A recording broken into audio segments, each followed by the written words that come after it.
listening to the Millennial's Choice Show, Canada's most trusted podcast on all things real estate, finance, and entrepreneurship. Here's your host, Matthew Ablacan.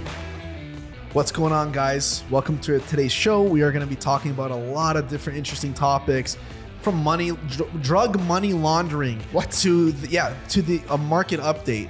We have a lot of interesting stuff, and let's get right into it, guys. So today we're going to be talking about, like I just said, the market update. A lot of you guys are going to be surprised to hear about the stats for April 2024. I'm really excited to get into that. The worst case scenario, TD worst case scenario, more likely after drug money laundering allegations. I can't wait to talk about that. Super pumped. And what else are we talking about, Matt? So some of our colleagues, again, for those of you guys listening, some of you are real estate investors, speculators. You guys need to, really pay attention to the market stats on today's episode. And we're going to talk about our predictions with what's going on with this whole fraud thing with TD and how that impacts the real estate market. And I'm really interested to show you guys two things. Number one, what are the power of sale listings that are currently hitting the market? And I say what for a specific reason, because not every person who's actually missing their mortgage payments is entering into power of sale with the banks. And that's very, very key. So we want to talk about how some of our colleagues in the industry that we've networked with, that we have great relationships with, that work at the banks, are telling us that the banks are not acting on power of sale, even though a few months have gone by and they have the ability to act on power of sale. A few months have gone by where the borrowers have missed their mortgage payments here in Canada. So we're going to look at all of those things today. We're going to give you some of our predictions at the very end. So make sure you guys listen and watch this to the very end. And let's jump right into the first set of news. Let's give them the stats. Let's get into the stats. So guys, April 2024 home sales were down in comparison to April 2023. When there was a temporary resurgence in the market activity, new listings were up strongly year over year, which meant there was increased choice for home buyers and little movement in the average selling price compared to last year. The Greater Toronto Area reported 7,114 sales throughout the Toronto Real Estate Board in April 2024. So that's down by 5% compared to April 2023, okay? So sales are down year over year. And it says new listings were up 47.2% year over year. Okay, so let's talk a little bit about that right now. So sales, this is specific. Like, let's just give them the specifics here, right? Like, this is from the Toronto Regional Real Estate Board. It's the largest real estate board in the world. Okay, guys, they compile these stats every single month, month over month. They compile these stats. And it's very important because they have their finger on the pulse. They know exactly what's going on. They're tracking it. And, a lot of realtors take a screenshot of this and post it on their Instagram and their social media, but, they kind of leave it in your hands to dissect. So we want to actually dissect it for you, kind of see what's going on in the market. And I think there's a number of different variables and reasons why it's happening the way it's happening, but jump in, Danny. I was just going to say, I want to share what the president of the Toronto Real Estate Board, Jennifer Pierce, said about this. She said, many homeowners are anticipating an increase in demand for ownership housing as we move through the spring. While sales are expected to pick up, many would-be home buyers are likely waiting for the Bank of Canada to actually begin cutting its policy rate before purchasing a home. I have to agree with her. I think there's a lot of people right now sitting on the sidelines waiting for the rates to get cut in order to jump back in because of affordability and qualifying. I think she's right. What do you think? Do you think there's a lot of buyers sitting on the side, Matt? Or do you think this is it? The market there's a lot more people listing and not enough people buying. And there's just a lot more influx of supply. That's why we haven't seen prices go up. What do you think? So right now, from an investor standpoint, buying a piece of real estate to rent it out makes 0 sense. So ultimately, the interest rates are either going to have to come down or prices are going to have to really come down to make the difference up. There's no other way about it, you guys. Like, if you're an investor and you want to buy a rental property, why would you buy something that you're going to be in a deficit for makes zero sense. That's not a good strategy. You have to pivot. And if rates aren't going to come down, I think they're going to go up, then what's going to probably happen is prices will come down. So if you look at the stats, can you repeat for the audience the number of new listings? Yes. Are you showing us year over year or month over month? No, this was year over year. Okay. So they were saying that year over year, there was a 47.2% increase in listings. Yeah. So it's about 50% more inventory. That's huge. It's huge. In April of 2024 compared to April of 2023, 50% more inventory. So the reality is that there are more sales, but there's also more inventory.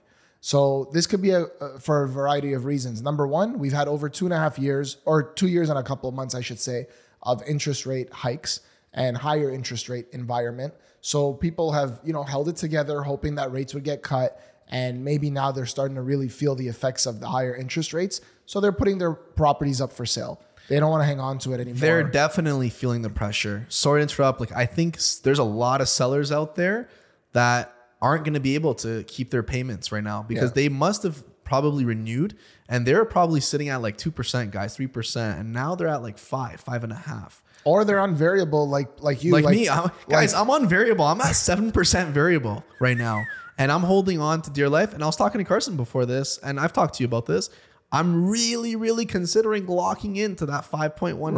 Rates are going up, buddy. And I want to ask you because you said that. Just before, just staying on what I was saying. So I think this is for a variety of reasons.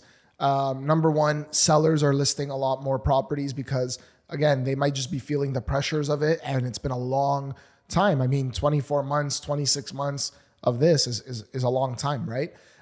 The other thing is more recently, and you could check out one of our other episodes where we dive into this a lot deeper, is about the increase in the capital gains. So a lot of people have panicked, guys, I don't even have social media on my phone anymore. I've gotten rid of it. It's just so much negativity, so much news coming at you. I haven't watched news in I don't know how many years. So now I don't want it on social media. I share that with you because a lot of people have been freaking out because of the capital gains. Increase. So that's covered in another episode, but I think because of that proposed increase, which is going to take place probably in the summer of 2024, people are kind of rushing to the market just to get rid of it because by getting rid of their property now, prior to that legislation being passed, they automatically save some money if they've held the property in a corporation or if they have a lot of capital gains under their personal name. They're going to save a lot of money. So I think it's a combination of why we're seeing more supply, more listings. Sales are up. So there is obviously this optimism in the market, generally speaking, that, rates are probably going to come down. We've seen lots of increases. We've seen 6 pauses, I believe. And now the sentiment that's growing is that rates are going to come down. So I think it's that combination. But to answer your question that you asked at the beginning, do I think there's some buyers that are sidelined? Of course, but I don't think most of them are sidelined because they're saying, let's just wait till rates come down and we'll buy. Because I don't think that's the situation, because they might be feeling that when rates come down, there's going to be a flood of buyers in the market. So that might not be the reason why. I think the reason why they're sidelined is simply this: they cannot afford it. They can't qualify for the mortgage. They don't want to pay the mortgage payment, which is mostly going to go towards interest in your first couple of years. And look at your interest rate, 6%. On average. If you go with an A lender, or if you go with a B lender, it's going to be a lot higher. A lenders right now, you're at 7 with an A lender variable. What are they giving you as a fixed rate? Low 5s, mid 5s? 5.19. Okay. So personally, I think that a lot of buyers are simply just misinformed, or they simply can't afford it. And they're waiting to hopefully things change so that they can now qualify for a mortgage. Because when you qualify for a mortgage, you guys, you qualify at a higher rate. So it does reduce your purchasing power that you have. So just so that I understand, you're saying they're not sidelined or sitting on the side because of unaffordability. It's more for the qualifying aspect of it. No, I'm saying both. It's both, right? So I'm saying one reason is mentally they probably have this herd mentality of, when rates go down, that's when I'll buy. It's a good time to buy. Exactly. Though. Right? That's what I'm saying. That's part of it. I think that's part of it. Part for of sure. it. Yeah, And yeah. then the other part, I think, is the affordability and the interest rates. Okay, got it. I just wanted to clarify that. Yeah, 'Cause, I don't think that's the sole reason. I think it definitely makes up a huge part of it. That's why they're not on the side. So, Well, Danny, like we were at a training yesterday with the, like how many realtors were there? There's so many negative realtors. There's so many realtors leaving the real estate industry all of a sudden. There's so many realtors twiddling their thumbs doing nothing. yeah. You think those are people that are going to be productive to their client, valuable to their clients, pouring equity into their clients? No. Watch one of our episodes, the other episodes, you guys listen to it if you haven't already. Capital gains versus capital losses. Really understand the capital loss game and what the wealthy people use so that they don't lose money. That's completely covered in another episode. My point being is that you need to have the right team around you guys. We've always talked about this. You have to have the right team because we're able to give you insights and knowledge and expertise that other people don't have, and they don't care to invest in their career. They just care about making a fast buck. I say that because if you're looking for a place to buy so you could live in, you need to know how to play the game. If you're going to look for a place to invest, you need to know how to play that game too. I know a lot of investors right now that are willing to offload properties, even at the higher capital gain, even at a loss, because capital loss is a real thing and you can take advantage of that. You can use it as a tool. We cover that in one of our other episodes. So my point is, a lot of realtors just simply do not care to provide this information to people because they're busy trying to worry about how to make a buck. The market's slow. It's been slow for 2 years. They're not making any money for other reasons, for not building a proper business, for not being valuable, for not, being that person, that expert. But hey, that affects the market. Realtors affect the market too. Builders affect the market too. Government affects the market too. A lot of different groups affect the market.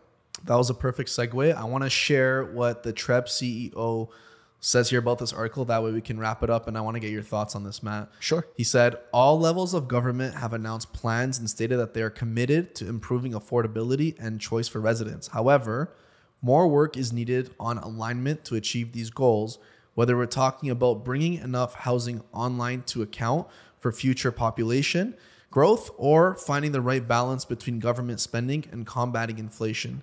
We can't have policies in opposition. Housing policy alignment is key to achieving sustained, tangible results. What are your thoughts on that? Do you agree with them? Of course, they're absolutely right, because at the end of the day, you can't have one government level of government saying, we want to pour billions of dollars into affordable housing.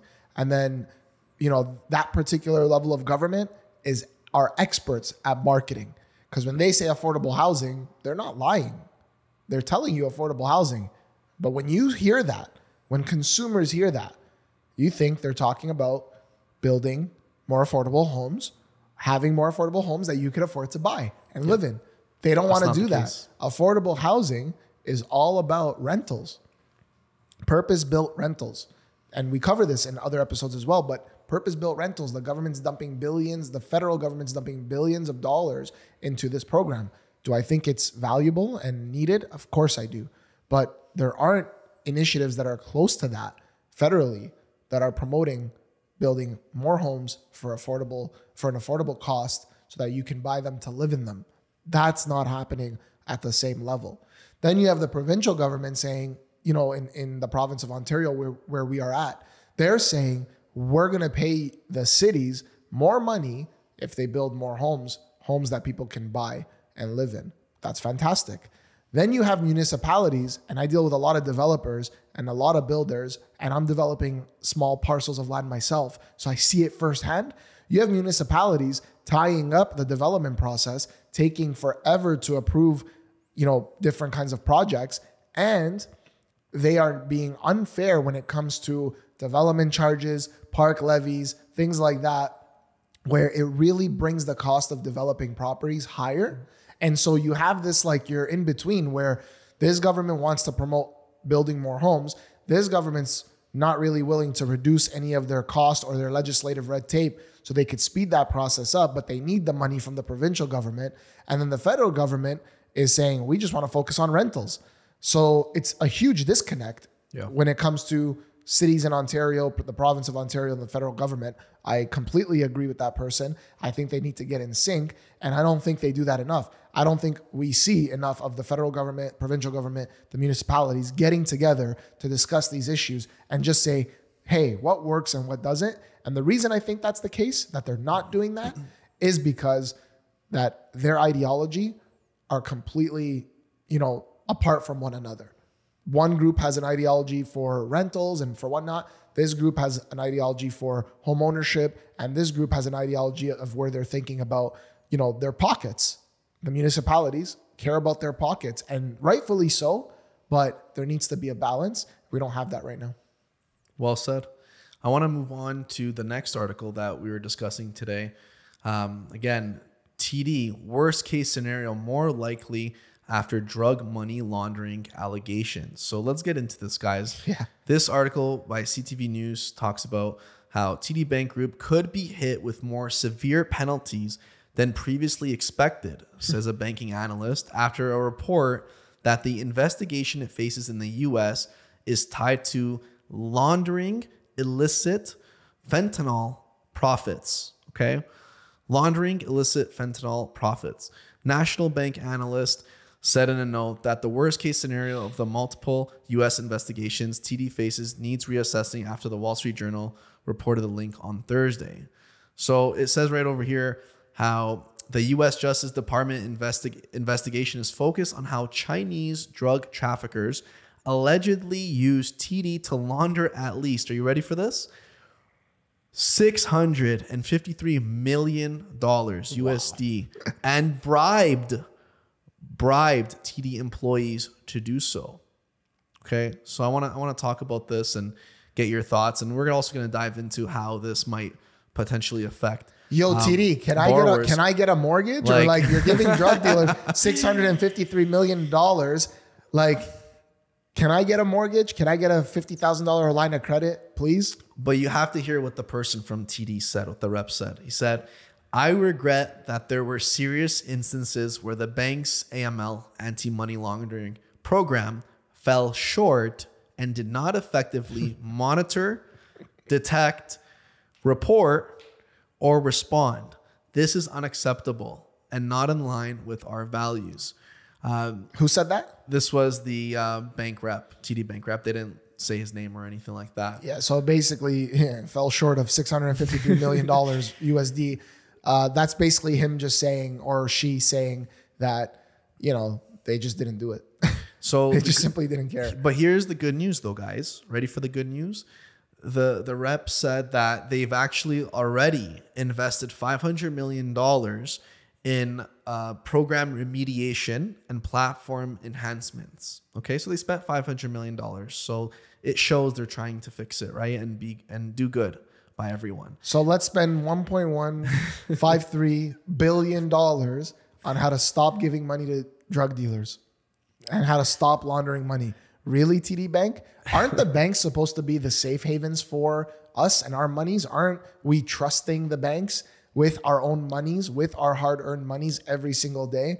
And they're just lending it out to drug dealers? Are you serious? What kind of punishments did the U.S. authorities say that they're going to put on the bank? I was just going to say, so it says here in the article, the severity of the allegations means TD could not only face fines well above $500 million to $1 billion, right? But also might face severe regulatory imposed limitations, okay, on business activities. Yeah, but do we have the number on how much they made lending that $653 million out? No.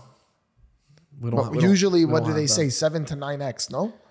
With bank money, when they give you $1, you give them $1, they lend it out for like 10 times almost. Yeah. Like, I haven't looked at the stats recently, but in a year, they make about they're at like 10 billion normally, anywhere around 10 billion to like 13, 14 billion. On lending. I'm pretty sure. On lending. Because every quarter they make about like 2 billion. Yeah. Yeah. So total. So yeah, I'd be curious to find that out. I'd be curious to know how much they actually made. And if you tell me that they made $2 billion, let's use a conservative number. They made $2.5 billion, okay, off of lending $653 million plus. Oh, they lent the $653 million, but now they're gonna get fined, let's say, $500 million. $1 billion. Okay, A billion? You want to go with that one? Let's say a billion. Okay, let's go for a billion. And they spent 500 million on, updating their systems and procedures. So I don't know what you're spending your 500 million on. Like, if you're bribing people, like, you're basically like, all you got to do is fire them, hold them accountable, send a message, But anyways, so you're in it now for $2.153 billion. If these guys made $2.5 billion, you're still out ahead almost $500 million. You're still ahead. That's a lot. 350 million. Yeah. Like, that's us saying conservatively they made only 2.5 billion. Anything above that is gravy.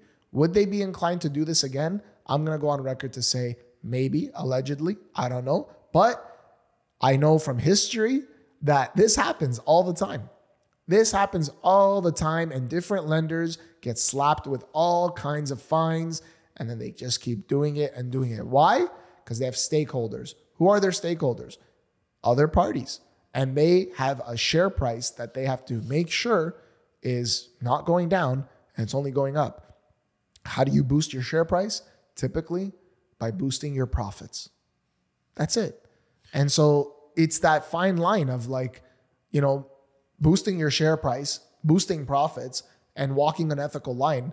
And from time and time again, we do tend to see different institutions, treading on that ethical line, a little bit to the left, a little bit to the right at times. So yeah. I think it's gonna continue to happen. But how does this impact the market? Do we know if TD got that $653 million back from these people that it lent the money out to? It doesn't say that here in the article. I'm not too sure. So we don't really know their exposure. Their exposure, we don't know, right? So the fact that they did it, I mean, that says a lot about our infrastructure, our institutions. The financial system is very, very critical to a country's economy, of course. When you have institutions that are the pillars of that economy, that financial system, and they're acting in a way that is unethical, it just sends, a multitude. It has a multitude of effect across industry. Because now what's going to happen is they're going to be limited in what they can or cannot do, or some of their systems and procedures will change. It's going to make it harder on everyday people that are good people, that are working people, that are honest people to get a loan. When I said at the beginning, yo, TD, give me a mortgage. Yeah, I got stuff with TD. They've been a great partner for us. But at times, like it's like very difficult to work with them and other institutions. I get it. But like when I see stuff like this, it just makes me really think like, how stable is our financial system? How stable are those pillars that make up that have a huge impact on our economy? That's the question that I want you guys to think about.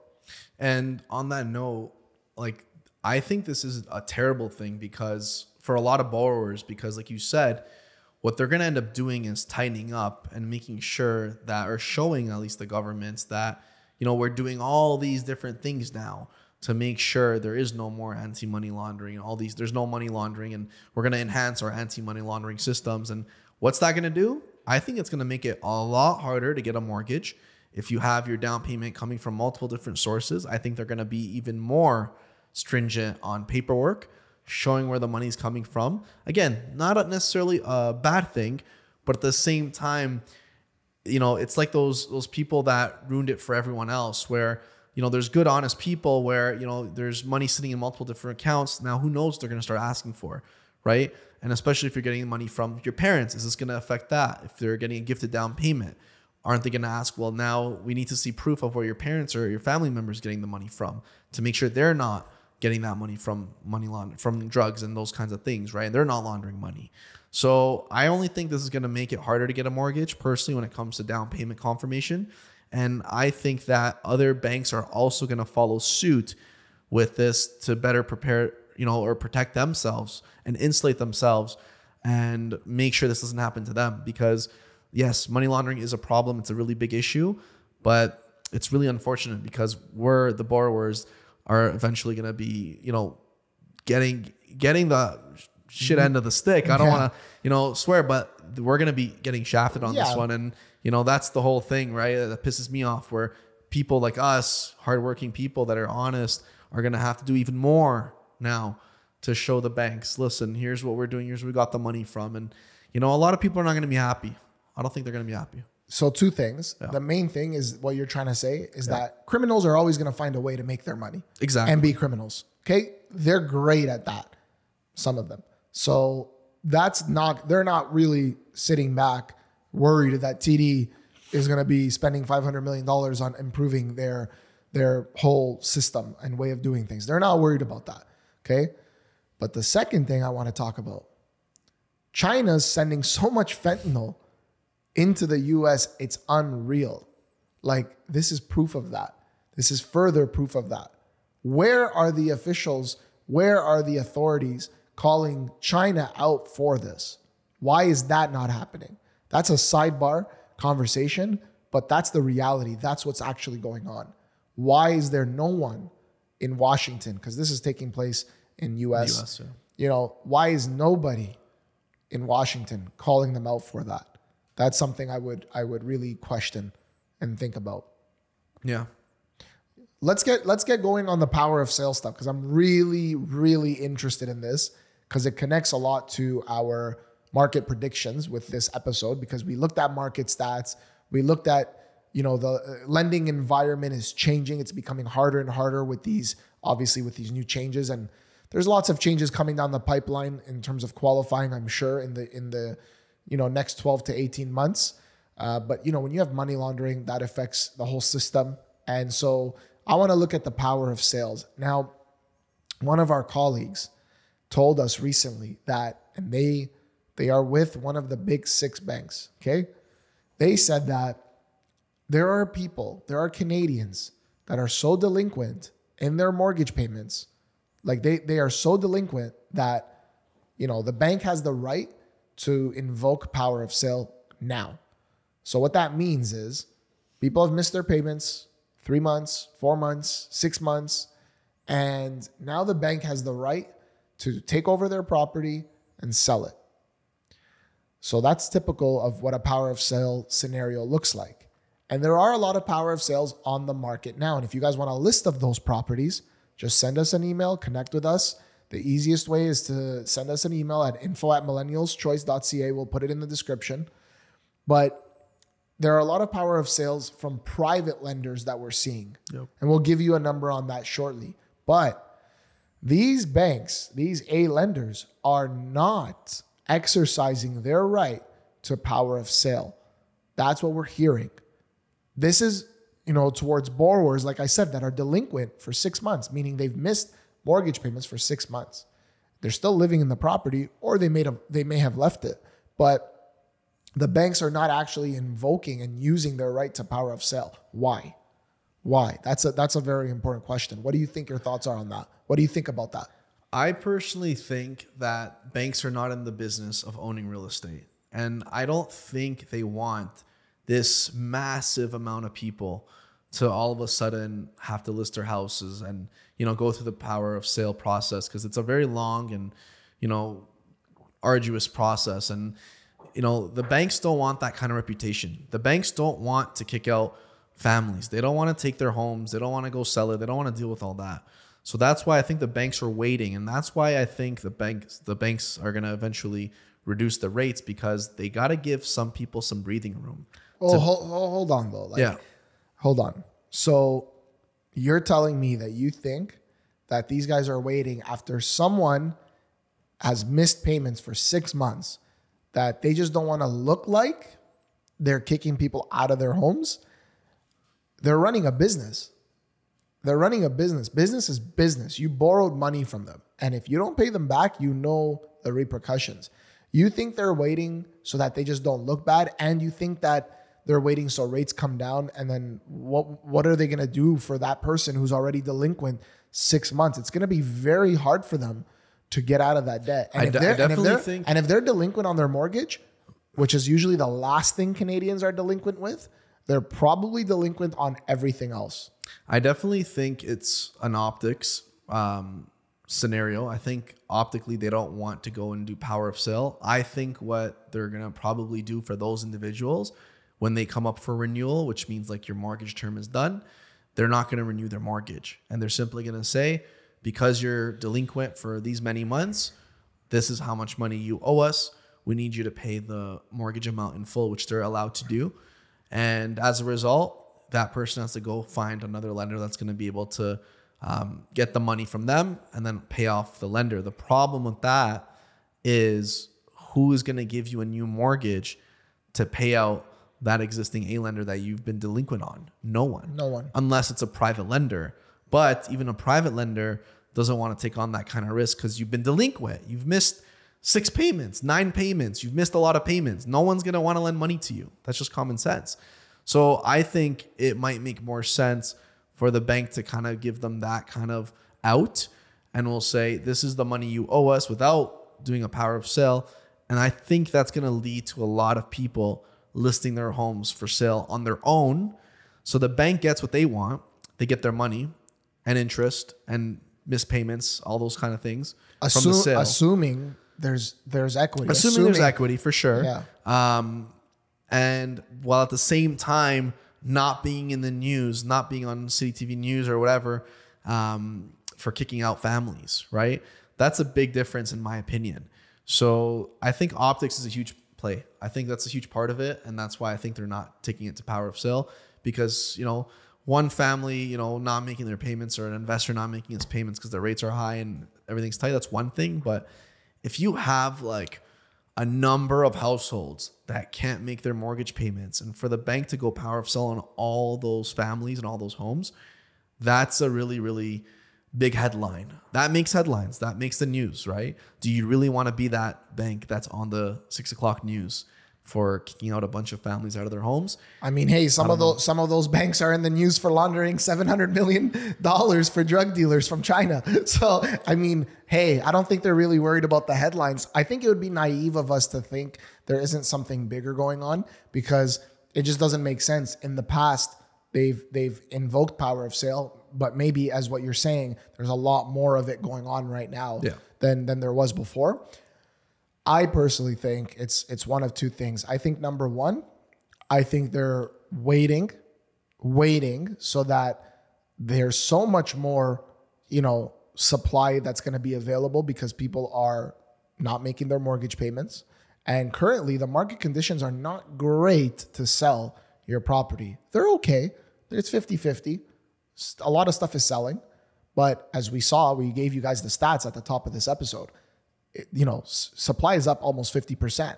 Sales are up, but they're not up close to make up for that, you know, extra supply. So that's without maybe these banks dumping these properties on the market. So I think it's a more sinister plot, but, you know, I hope it's not true. But I think they might be waiting for the right time to simply dump all these properties on the market all at once.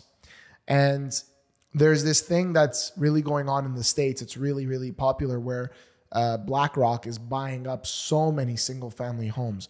At one point, 1 out of every 4 real estate transactions in the States was actually BlackRock buying the single family homes up. Why? They're going to put together probably ETFs, okay? Exchange trade funds. They're going to do that just like they just did with the Bitcoin ETF. And they're going to get people who want to buy and invest in, like, let's say crypto. They're going to invest in the ETF, which is safer than just buying it by yourself. You have less risk, less reward, but less risk. I think the same thing is coming with real estate. Have we ever seen, maybe not a popular one, a real estate ETF? I haven't seen that. I've seen REITs, real estate investment trusts. There's an episode about that where you could invest in real estate by investing in a commercial property operator. But I've never seen ETFs from the banks, where you go to the bank and you say, I want to buy a product you have as a bank that has to do with real estate. I haven't seen that. So I think a lot of Canadians, I think we're headed into a renter's nation. And I think a lot of Canadians, because as you said, the bank doesn't want to be, I agree with that part, that they don't want to be known as they're kicking families out. I get it. So I think what's going to happen is they're going to say, hey, either, you know, we extend amortizations to 100 years or whatever it is, so that you can pay off your mortgage and it's an affordable payment because rates are going to stay higher longer. Or I think they're going to say, look, you don't own the house anymore. We own it. And you just pay us this much every single month for rent. And then all of a sudden, the banks are going to have thousands of properties in their portfolios that they bundled together into an ETF or some sort of investment vehicle, and get everyday Canadians to invest in real estate that way. I think they're going to become landlords, major landlords. I like that prediction. I could definitely see that happening for sure.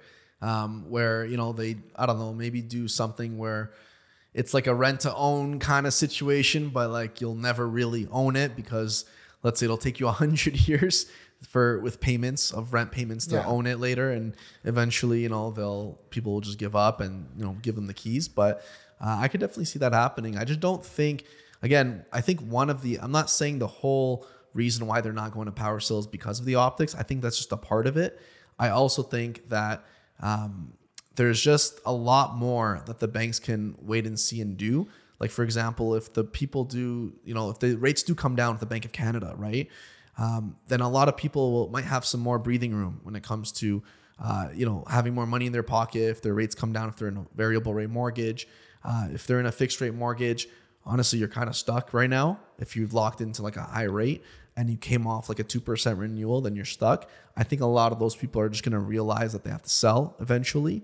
But I think with cost of living, food being so expensive, gas being so expensive, I think it's only a matter of time that the system's just going to crash and people are not going to be able to afford everything, including their mortgage or their rent payments. And I don't think the banking system wants that to happen.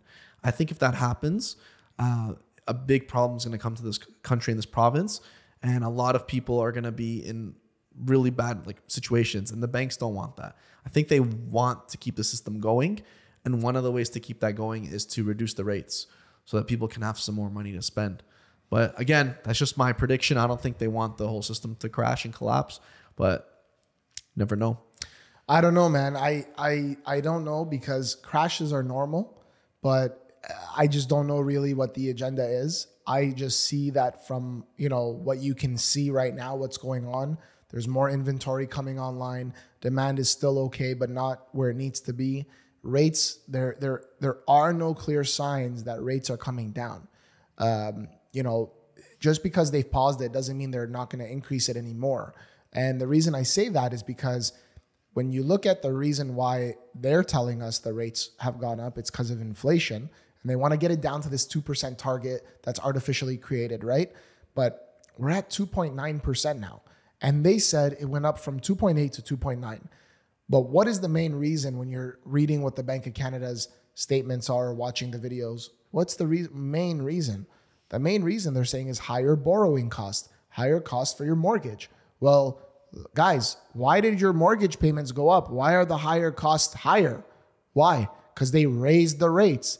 So you're telling me we're at 2.9%. You're saying because of higher rates and higher energy costs. We'll talk about that in a second, but higher rates. So doesn't that mean if you cut the rates, then that 2.9 should naturally decrease? It should. But they're afraid that, once they do that, there's going to be more inflation in other areas. Yeah. So it's like you can't win. And then the second thing is energy costs. Well, when you have carbon tax going up, when you have taxes on taxes, where is the message from the federal government that's saying, we hear you, we understand, we're going to do what we can, put policies in place so that the rates can come down, so that life is more affordable for Canadians? No, you have the opposite. They're going up. And you have the opposite. You have the leader of the country saying, did you see the speech in Alberta where he said, for us to improve the climate, it needs to get more expensive for Canadians. What? We contribute less than 1% or 2% of the climate crisis. We contribute less than 2% of all the world's pollution. There's other countries naturally that produce more because they have populations of 1.2 billion, 1.3 billion, half the world's population. They're going to naturally produce more pollution, yet they don't have measures at all compared to what we have as Canadians. So that doesn't make sense. There's a disconnect there. There's a disconnect there for sure. So we're paying more. Things are getting more expensive. Rates are higher. And you look around, life is more expensive. The government is spending more money. There's a deficit that they're running. The federal government is spending more money than they need to or should be doing right now to balance the budget. All of that plays a role in inflation. So I don't think, all of that to say, I don't think rates are coming down. I don't think they're coming down. I think they're going up, if anything. They're going to be higher for longer. I don't buy into all these economists, all these banks saying Q1 of 2024, Q2 of 2024, Q3 of 2024. Now it looks like beginning of 2025, mid 2025. Like, how many predictions do you have to get? Of course, you're going to get one right after you do that every single time. So I don't subscribe to that. I look at the policies and what's happening. I don't think they're coming down. And as a result, I do think we're in for some really, really tough times over the next, for me, I hope I'm wrong, but the next 24 to 36 months. I think we got 2 to 3 years of this stuff. Yeah, I could see that happening. And for anyone listening to this, you're someone that wants to buy and get into the market. You know, my advice would be, don't over leverage yourself. Don't overextend yourself. This is definitely not the right time to do that. If you're looking to get into the market and buy a rental, I don't think you should expect to be cash flow positive unless you're buying a multifamily home. That's very different.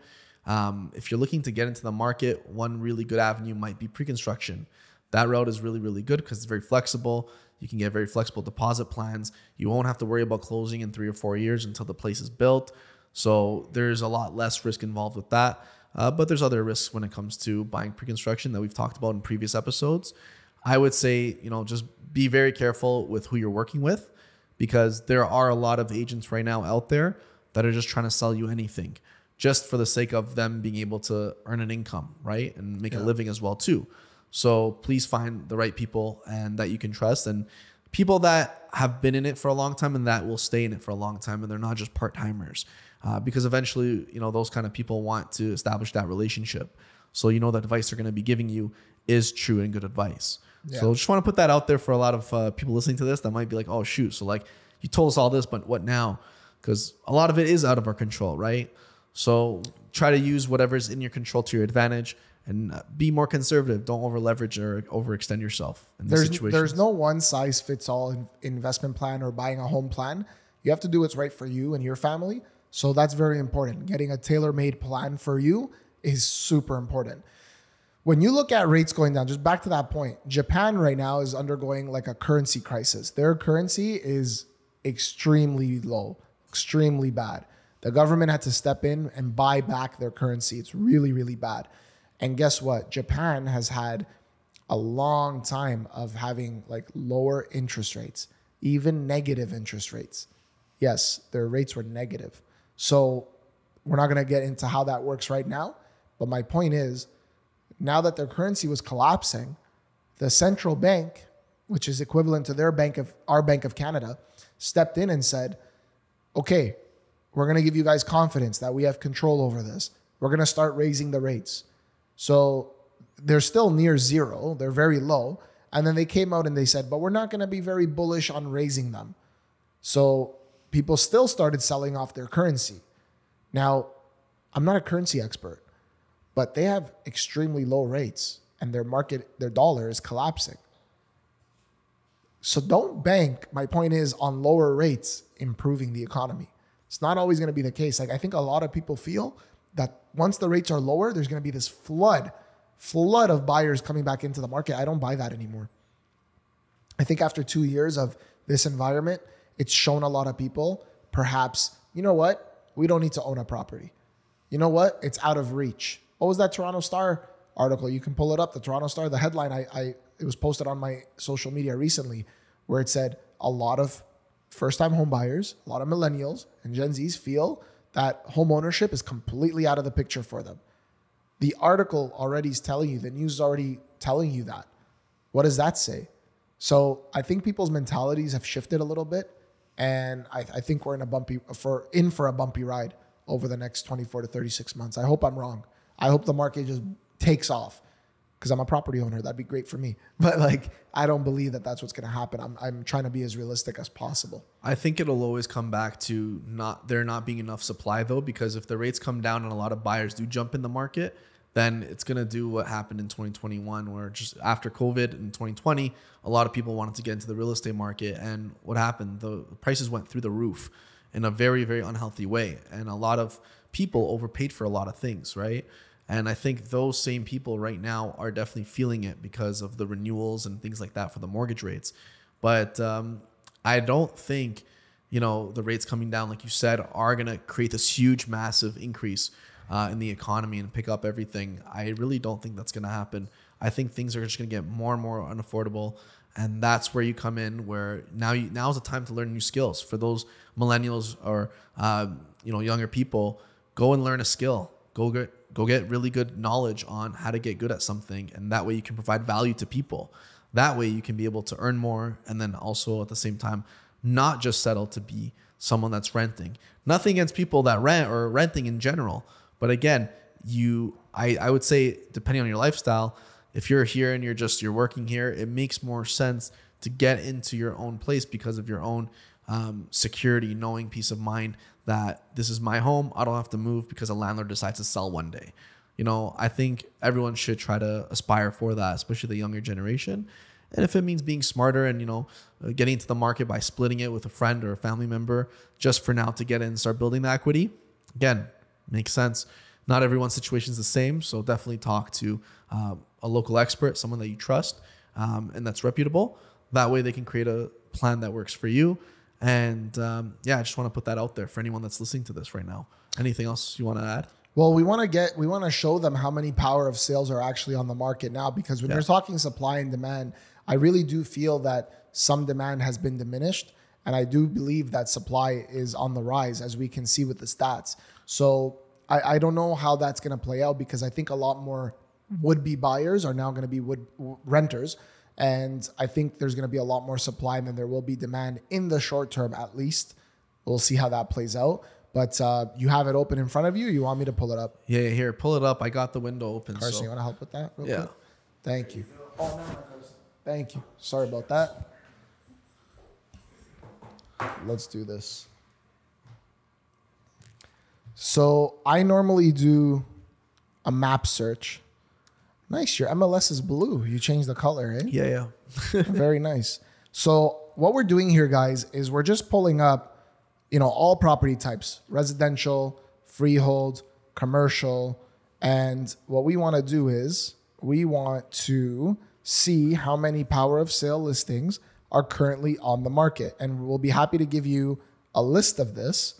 If you'd like it, just send us an email at info@millennialschoice.ca with your information, and we'll send that off to you guys right away. So we are going to narrow this down to see if it's a power of sale.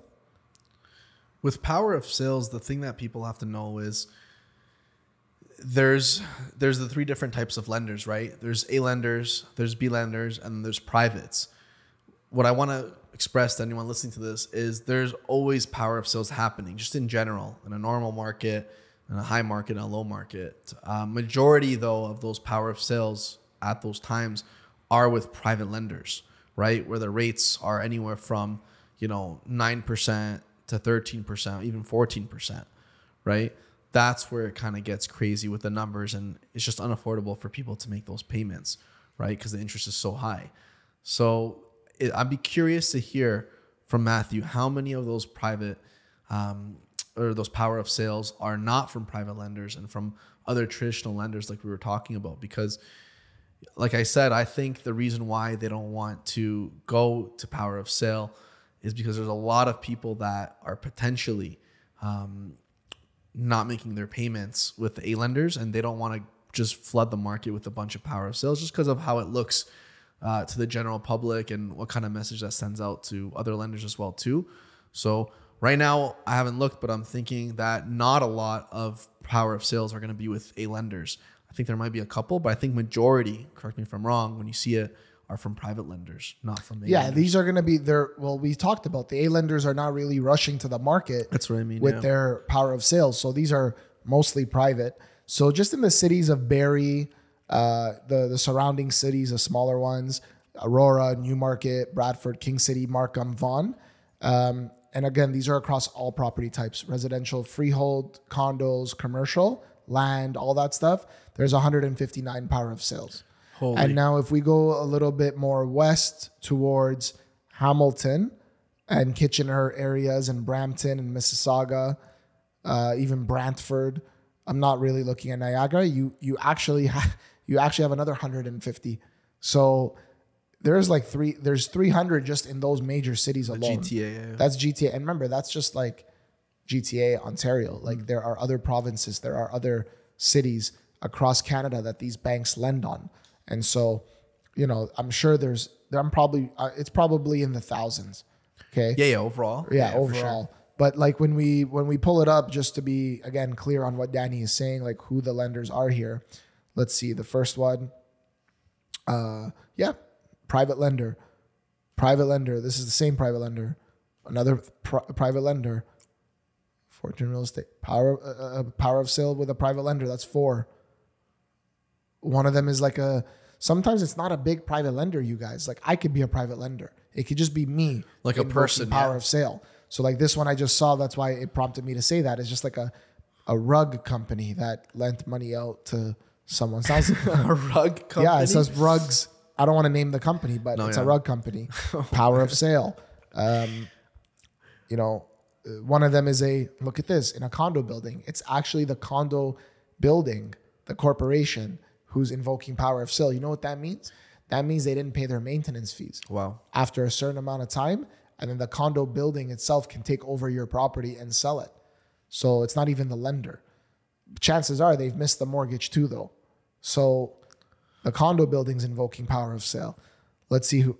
Oh, they have 2. They have 3, 4. Okay, and this other one is just people, individuals. One of them is I'm looking at the Business Development Bank of Canada, BDC. You know, they're a crown corporation. That's the federal government. I think a lot of these people over leveraged themselves and they got into private money thinking that the rates were going to come down. And as a result, would have been able to, you know, refinance and maybe pay out their mortgage and at a much lower rate. And the rates obviously haven't come down, as you guys know. And as a result, these people couldn't hold on. They couldn't hold on and stay in, and because the payments are just too high, right? And they miss a payment, and that leads to another missed payment. And there's nothing you can do when you're in that kind of cycle. There's really nothing you can do. Yeah. And there's, you know, I just saw for the first one, I just went through like 5 more. They're all individuals. Yeah. And I just went through one of them. It's actually a B lender. So now there's a B lender that's very well known that listed theirs. Now, as I keep going through them, individuals, companies that are probably owned by 1 or 2 individuals. And these are all private lenders except for that B lender. And then you have other private lenders that are companies that are larger. They have more holdings. But yeah, these are all power of sales, guys. If you guys want access to these. And by the way, there's a strategy on how to buy these for a really good price. You know, you don't have to wait for a crash. There's a strategy that you could use, but you know, we're not going to share it on here. If you're interested in that, you could reach out to us and we'll discuss it. But there's a strategy on how to buy power of sales. Because think about it. A lot of people want power of sales, but how come there's so much inventory on the market? So there's a process to follow, right? And people's confidence is just simply not there fully, or like what it used to be. So there is a process for this. And I don't think we need to continue on this matter, but there's hundreds of them, you guys. Hundreds of power of sales. But I think supply is going to keep going up. I think so too, but I want to add something too. For anybody that's a seller right now, if you're in that situation where every single year you're refinancing your house just to be able to make the monthly payments, it's not going to last. And this is the harsh truth, but again, it's the truth. We say this to people because we genuinely love helping people. And when I hear about people being in those situations, there is no solution for that. You can't use your house as an ATM and then live to tell about it 10 years later in the same house. You are not going to be able to keep getting that money from the bank. They're going to stop giving you money once your mortgage has reached a certain amount, right?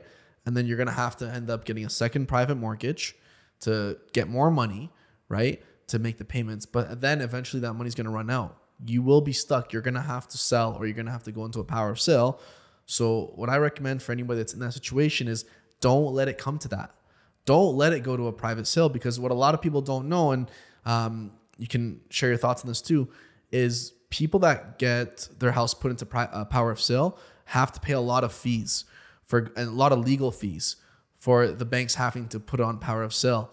And as a result, you're losing that money, whether you like it or not. They're going to take that money from you when you sell the place or when they sell the place.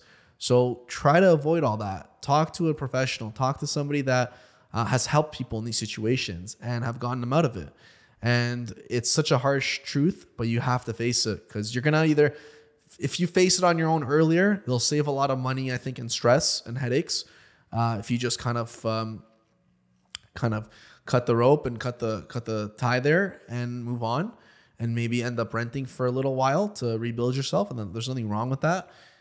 Then having to go to the route of power of sale and not making your payments and letting the bank take over your house. I don't think that's a good option either. So I would say definitely reach out to us. If you guys have any questions for that, if you're in that situation, we can kind of give you some advice and learn about what it is you're going through, because there is no one size fits all. But I just want to put that out there for a lot of people that might be in that situation. I hope you're not, but if you are, you have people that are here to help you guys. So it's not the end of the world, you guys. It's just a property. You get in, you get out. Don't be emotionally attached to it. Like I said, listen to that episode about capital gains versus capital losses. There are strategies out there available to you that, vary from market to market, right? So if you are an investor and you incur a capital loss, it's okay. It stays on your file forever, for life. And you can use that towards another future capital gain. So if you're an investor, you're going to keep investing, whether it's real estate, crypto, or something else. There's capital loss you can use to your advantage, right? So don't let it be the end all be all. You got a lot of info on this episode. Again, if you guys want that list for Power of Sell Properties, let us know. We'll be happy to get it for you. And that's all from me. Yeah, that was good. Today, this was a really good episode. I liked it. Lots of stuff we unpacked today. All right, you guys. See you soon. We're out.